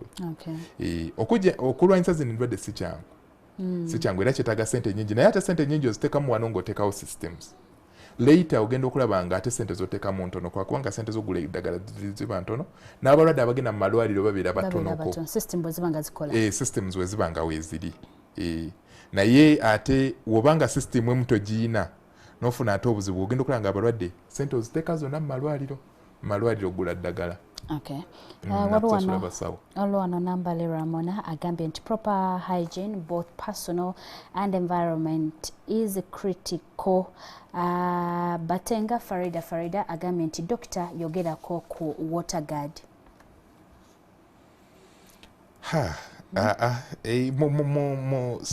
Waterguard eyo sijja gyogerako kubanga mu system madagala getusoma tetera kuteriimu naye eyinza okubanga kwakubanga waliwo ate eyo system ndala eya wash water and sanitation and hygiene eyo system ate endala bo balabika maybe ojja kukyazaawo omuntu wa wash alyoka yajja tubuulira.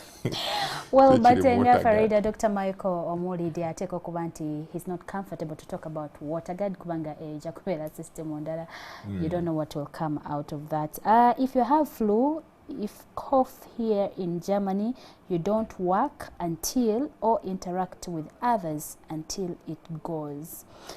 Destroying mosquito breeding places. Kakati bino bibadde bya nga bwe tugambye endowooza zandibadde nga recommendations. Ebiseera ebisinga tunayo betuyita ba caretakers in an incidence over maybe I am not home and my baby is home and then nabalala ne bwe mba gye ndi naye ba caretakers ki ezandibadde nga recommendations as regards to virus n'obuuka nga bwe tuzze tubwogerako mu ba caretakers bewaka anti kati being vigilant okumanya omuntu kubanga omuntu we mukuteekako saawa zino toyinza kumanya kikibadde kimuluma naye olina okumanya nti ono omwana esaawa zino abeera azanya kati mu kisaawa ezo wabanga yeebase obanga yeebase nnyo tazukusa okuva ku makya ayinza okuba nga waliwo obuzibu wabanga teyeebase leeti kiro okiraba kati n'okutangira omwana yennyini gwe keyateeka obanga olina ekifuba okutandika okubuusabuusa omwana omuli close oyinza okwetaaga okwambala ki okwambala mask. Ate then okuseekinga care abantu balina okumanya nti mu kiseera kyonna kyobeerawo olina okumanya nti olina omusawo gy'osobola okukola ki okuddukira. Tetuganye kale abasawo oluusi babeeramu babbeeyiko naye ennaku zino abasawo si babbeeyi kubanga muli bangi. Abasawo bangi ennaku zino bali kumpe buli wamu. Alexim, hello. Alexim. Hello. Hello. Wanji. Jebale. Kale sebo nawe jebaleko. Kasi. Iye. Program egenda munaso. Yesebo. Manya bitu abeti mwina. Bambi kendezaako ku ddoboozi lya TV y'omukwano. Abeti mwina. Ye Medi. Wanji. Tukuwulira sebo. Nganti batateti mwina. Iye. Kenjiride mbale. Iye. Kati.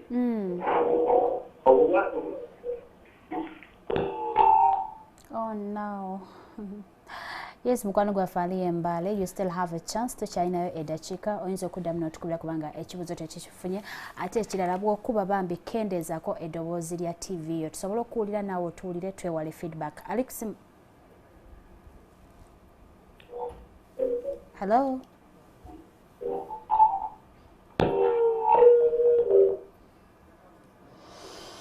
Yeah, Dr. Michael, tubadde twogera ku nsonga y'aba caretakers. Kati okumanya oyo omuntu yennyini ekya mugaso nnyo kubanga osobola omulaba nti kati akyuse obulwadde bukyusa abantu naddala abaana omukulu ye asobola okwewulira nti kati waliwo ekikyuse kangende nfuna obujjanjabi.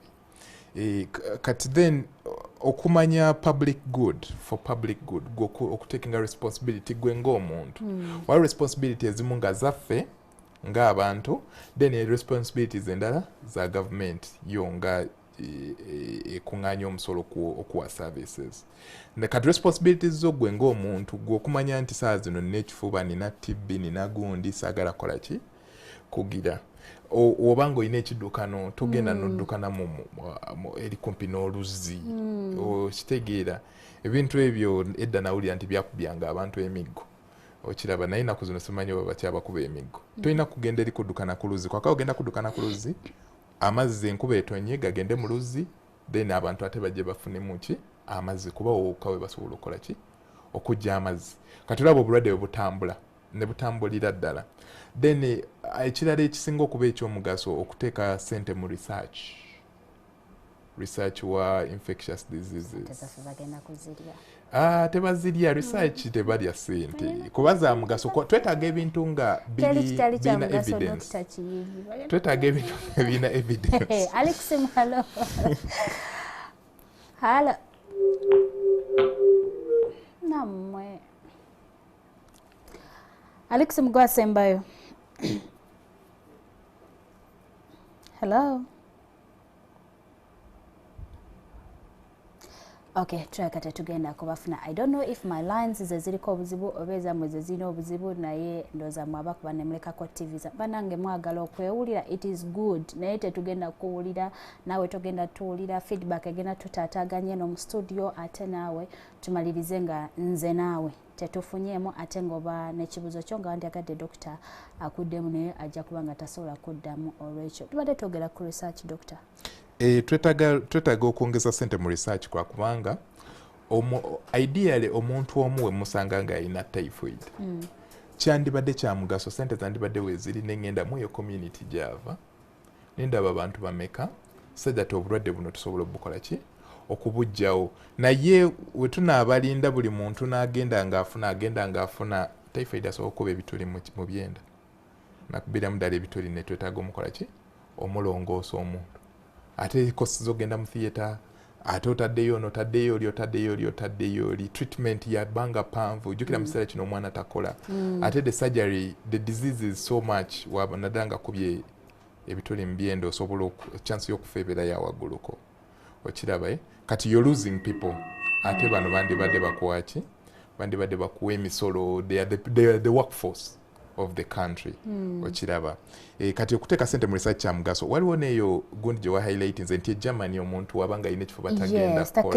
kola okitegeera kati bamanyi system okitegeera kwakuba gwe yadde nga tukwetaaga ku mulimu tetuganye naye wogenda ate n'owa buli omu ku mulimu naddayo ewaka n'awa buli omu ewaka okitegeera ab'ewaka ne bagenda ku ssomero ne bawa buli omu ku ssomero kyovulaba nti zino endwadde ffe tezikola ki tezituggwamu naye kati gwe Germany obanga olina ekifuba sooka osigale ewaka tukujjanjabira ewaka n'ab'omu maka ago tumanya bwebanga balina obulwadde bwe bumu woowona okomewo ku ki ku mulimu lwakubanga eyo in the long run yadde nga tukwetaaga tugenda kufiirwa zino ennaku 3 oba 4 naye tetugenda ate fiirwa abantu bangi b'owadde ate tubafiirwa era zino ennaku zonna kubanga they will not concentrate at work ine waba fulufulu akulumya omutwe tosa bulungi enyindo zitilika kugamba yo concentration at work is also not good okiraba systems zino zetulina okuteekawo in that tusobola controlling infectious diseases tetulina teeka ssente zonna mu kujjanjaba mu kusiriini biki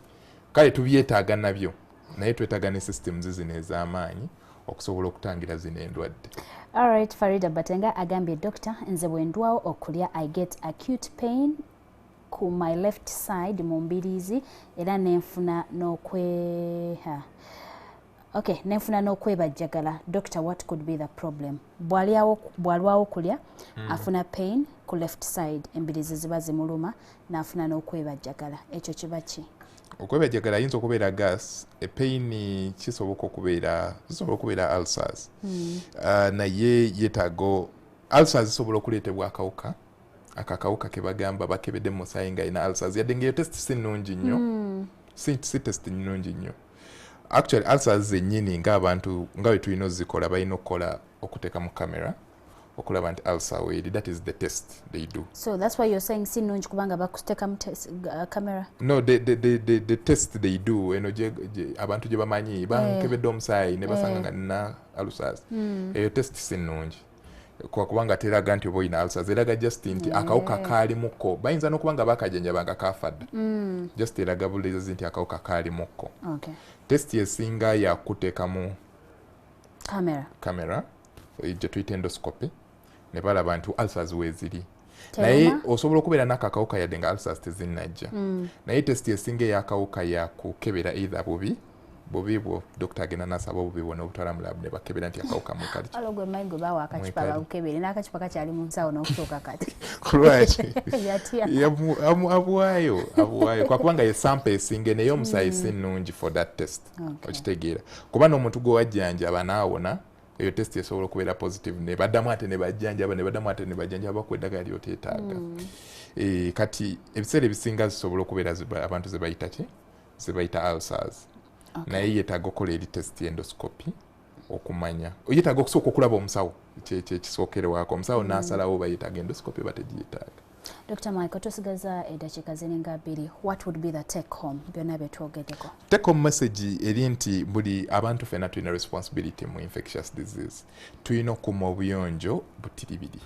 Owekiraba tulina okuma obuyonjo butiribiri. Tulina okwerwanako okuva mu bwavu. Kubanga obwavu n'endwadde zikireetebwa ebintu bingi nnyo. Vulnerability eyo ereeta endwadde nnyingi. Okubeera nga omuntu tolina kyogenda kulya leero. Oyinza okugamba munange ono mukiibi azza ayinza okuba nga yagenda okumpa ekyeggulo ate nekikuteeka ku risiki ey'okufuna obulwadde obulala ng'olese obuyonjo. Tulina okulwanyisa obwavu, tulina okukola ennyo okufuna emmere so that tulina nutrition, we are healthy. Okiraba we tufuna obulwadde tulina okugenda mu ddwaliro omusawo n'asalawo nti yeno infection gy'olina bacterial infection tekimala nno. Era abakiwandiika tebalina kubanga bakiwandiika. Tekimala olina okumanya nti ono alina UTI, alina pneumonia, alina kino n'olyoka okijjanjaba effectively. Then tulina n'okubeera responsible enough okufaayo ku batuliraanye naffe ffennyini ng'abali mu system okugenda ne tunoonyereza ku bulwadde buno engeri gye butambuddemu bameka abali at risk bonna ne tukola ki ne tubajjanjaba. Alright, akwetaaga kusangawo Doctor? Nkolera Kirudu era naye waliyo abasawo abalala bangi kati tolina kunoonya oyinza okubeera contact person waffe naawe tolina kunoonya nzinganze era nga omanya amalwaliro ga gavumenti gonna bateekamu abasawo ate bonna bali qualified. Okay, toyanziza nnyo toyanzage Dr. Michael. Bwete bwetambudde okuva ku ssaawa 3 mpaka kati. I am so sure and I believe ndoteekwa okuba olina kyoyize betafunye ku masimu bambi munkotogedde olw'ensonga mukuba amasimu ate mwagala okwewulira ate tufuna feedback ne tumaliriza nga tetufunyeemu. So tomorrow next time bw'oba okubya essimu nkwegayiridde kasita tugipiki nga wepaba gwe ng'ojjako eddoboozi lya TV obuuza ekibuuzo then bw'ovaako dzaako eddoboozi lya TV yo wulira yenna abaali mu studio aba akuzeemu. Otherwise ngenda beebaza nnyo okuba nga mutugoberera ku mikutu gyaffe egy'enjawulo ku TV zammwe waka mwebale kusasula subscription yeno ne mutulaba mwebale kutwagala. You give us numbers and you make us your number 1. Abali ku Spark TV tujja kudigana ku ssaawa zibeera 3 n'eddakiika 5 n'amawulire agafeeyo emboozi eziviira ddala mu kitundu kyo. Ate wano as usual ku NTV era amawulire gaffe we gali ku ssaawa 7 NTV at 1 then ku ssaawa 1 tujja kubeera ne NTV akawungezi ne Frank Walisimbi ate later ku ssaawa 3 NTV Tonight agogabira mawulire ga luzungu. Nze Jocelyn Kibule mbagaliza olwokubiri olunungi. Amina.